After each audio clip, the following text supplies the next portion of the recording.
Good morning class. Next our topic is terminology used for multi-dimensional array कि multi-dimensional array में क्या terminology आप use करते हो ऑन पेज नंबर 130. ठीक है, तो देखो यहाँ से हम स्टार्ट करते हैं. We have so far used single dimensional, two dimensional array. Fortran 90 allows arrays with up to 7 dimensions. Fortran 90 uses a number of technical terms to specify array.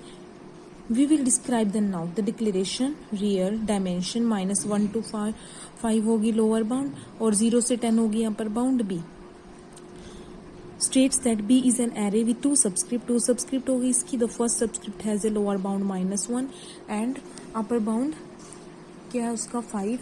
The number of elements in the first dimension is क्या formula होता है अपर minus lower plus 1. ऐसे calculate करते हैं number of elements. तो इसमें upper bound 5 थी, lower bound -1 थी और +1 करेंगे तो टोटल क्या आ जाएगा 7. It is calculated using the formula number of elements equal to upper bound minus lower bound plus 1. ठीक है, ये फॉर्मूले से कैलकुलेट करते हैं. The number of element in this dimension namely dimension 1 is called the extent of the array in the dimension. इसको हम क्या बोलते हैं, जितने भी नंबर ऑफ एलिमेंट हमारे आते हैं इसको हम बोलते हैं extent of the array in dimension 1. The extent of array be in the second dimension, ऐसे ही एरे बी की सेकेंड डायमेंशन 0 से 10 तक थी ना, तो 10 - 0 + 1 11 एलिमेंट आए तो number of subscript in array 1 is called its. ठीक है, मतलब ये क्या बन गई, सेकेंड की क्या बन गई एक्सटेंट 11. और number of subscript in an array is called its rank. जितनी भी नंबर ऑफ सबस्क्रिप्ट होती हैं, जैसे हमने अभी बी एरे यूज किया ना, 2 सबस्क्रिप्ट है तो एरे बी की रैंक क्या बन जाएगी 2. ठीक है, ऐसे ही size is equal to the extent. Size क्या होता है, जितनी उसकी एक्सटेंट है, मतलब 7 थी तो 7 साइज होगा. ठीक है, in the 2 dimension array it is the product of the extent of the array in dimension 1 and extent in dimension 2. मतलब अगर 1 डायमेंशन है तो डायरेक्ट उसमें साइज आ जाएगा, पर अगर 2 डायमेंशन है तो दोनों एक्सटेंट, मतलब उसकी जो फर्स्ट की एक्सटेंट निकली और सेकेंड की निकली, इन दोनों का प्रोडक्ट जो है हमारा टोटल क्या बनता है, उसका साइज बनता है. ठीक है, तो इसमें क्या होगा, product of the extent in dimension 1 and the extent in dimension. तो the size of array B is thus, first में 7 एलिमेंट थे, सेकंड में 11, तो टोटल कितने हो गए 77 साइज हो गया. Shape of array B is a vector. Shape क्या होती है, एरे की एक वेक्टर होती है. वेक्टर मतलब कॉम्पोनेंट्स की फॉर्म में हम उसको लिखते हैं. The number of elements in the shape vector of B equals the rank of B. ठीक है, the value of each element of shape vector equals the extent of B in each of its dimension. तो the shape vector of B has 2 elements. Shape में क्या होंगे 2 element, मतलब हम vector की form में लिख देते हैं उसके एलिमेंट्स को. फर्स्ट में 7 एलिमेंट थे और सेकंड में 11 थे, तो शेप क्या बन जाएगी ब्रैकेट में 7, 11. The shape of array D declared below is. आप देखो इसमें सारा कैलकुलेट करके दिखाया हुआ है. एक एरे डी उठाया, -2 से 6, 4 से 10 और 15, ये डी एरे है. शेप क्या बनेगी उसकी, इसमें कितने एलिमेंट है 6 माइनस +2 +1 9, 10 - 4 +1 7 और लास्ट तो 15 है, तो ये इसकी शेप हो गई. ठीक है, ऐसे उसको कंपोनेंट्स की फॉर्म में लिखना है. Rank of D is 3. Rank क्या होगा, जितनी नंबर ऑफ सबस्क्रिप्ट है, 3 सबस्क्रिप्ट है तो रैंक 3 हो जाएगा. एक्सटेंट 1 9, एक्सटेंट 2 7, एक्सटेंट 3 15 और साइज क्या होगा तीनों एक्सटेंट्स का प्रोडक्ट. ठीक है, ऐसे आप कैलकुलेट करोगे. तो एक कंपल्सरी क्वेश्चन में आ जाता है कि आप शेप कैलकुलेट करो या रैंक करो, साइज करो, एक्सटेंड करो, तो आपको ध्यान रखना है कि शेप क्या होती है, जो एक्सटेंड्स निकालते हैं उनको वेक्टर की फॉर्म में ऐसे लिख देना है. और रैंक क्या होता है उसका, जितनी नंबर ऑफ सबस्क्रिप्ट होती हैं. एक्सटेंड कैसे कैलकुलेट करते हैं, number of element in each subscript. और साइज क्या होता है, हर एक एक्सटेंड का प्रोडक्ट. ठीक है, in general the rank is the number of subscript. The number of elements along each dimension in that extend in that dimension. The size is the product of the extent. Shape is 1 dimension array with number of element equal to the rank. तो shape क्या होती है, 1 dimension array with number of elements equal to the rank and each element is equal to the and extent in that dimension. We will conclude by taking another example. एक example और उठाया हुआ है, उसका rank क्या होगा, कितनी subscript है इसमें 4, तो रैंक 4 हो गया. एक्सटेंट 1 का size 7, extent 2 9, extent 3 15, extent 4 5. Size क्या होगा इन सबका प्रोडक्ट. शेप क्या होगी, इनको ऐसे पेयर में लिख देना, ब्रैकेट में लिख देना. ठीक है, उसके बाद use of array in do loops. अब डू लूप के थ्रू हम एक प्रोग्राम करेंगे, 2 वेज में उसको करके दिखाएंगे. ठीक है, प्रोग्राम है आपका फिटिंग अ स्ट्रेट लाइन, हमने पहले भी किया हुआ है इसको, सेम वही है कैलकुलेशन, बस इसको लूप के थ्रू करेंगे। Program fit line, implicit none, ये रियल में आपके M C real and denominator denominator variable हो गए।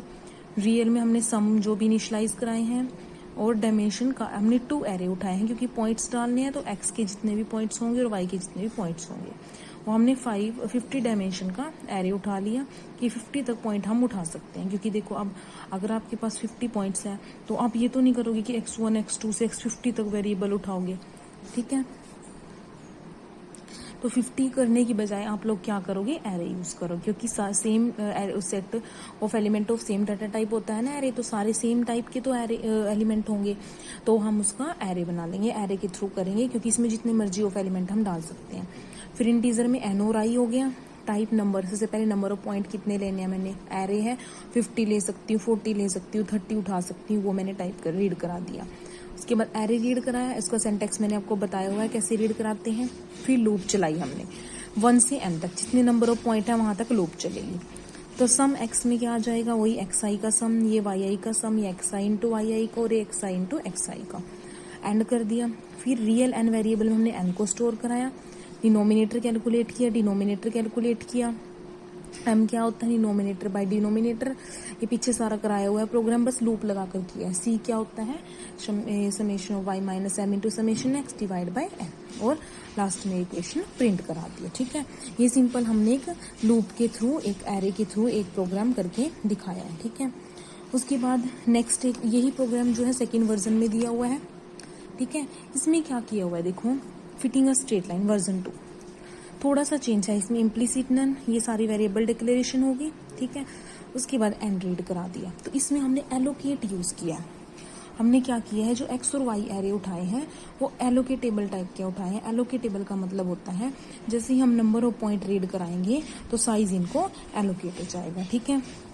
इसलिए हम एलोकेटेबल यूज करते हैं, डायमेंशन नहीं देते। जब डायमेंशन नहीं दी है तो हम एलोकेटेबल यूज कर लेते हैं कि जैसे ही नंबर ऑफ पॉइंट रीड होंगे तो इनको साइज एलोकेट हो जाएगा। इसके लिए सिंटैक्स आपका होता है real comma allocatable comma dimension नहीं देनी हमने। एक्स वाई हमने एलोकेटेबल टाइप के उठाए हैं, मीन्स जैसे हमने एन रीड कराया तो एलोकेट हो जाएगा X of N Y of N को साइज एन, मतलब अगर मैंने 50 रीड कराए तो एक्स ऑफ 50 वाई ऑफ 50। और एक स्टेट वेरिएबल होता है इसमें, ठीक है, इसको ओके सेट करते हैं। इस पे कंडीशन होती है कि अगर ओके नॉट इक्वल टू 0 है तो प्रिंट करा देंगे space not allocated to X and Y. ये ऑटोमेटिकली चलता है आपका।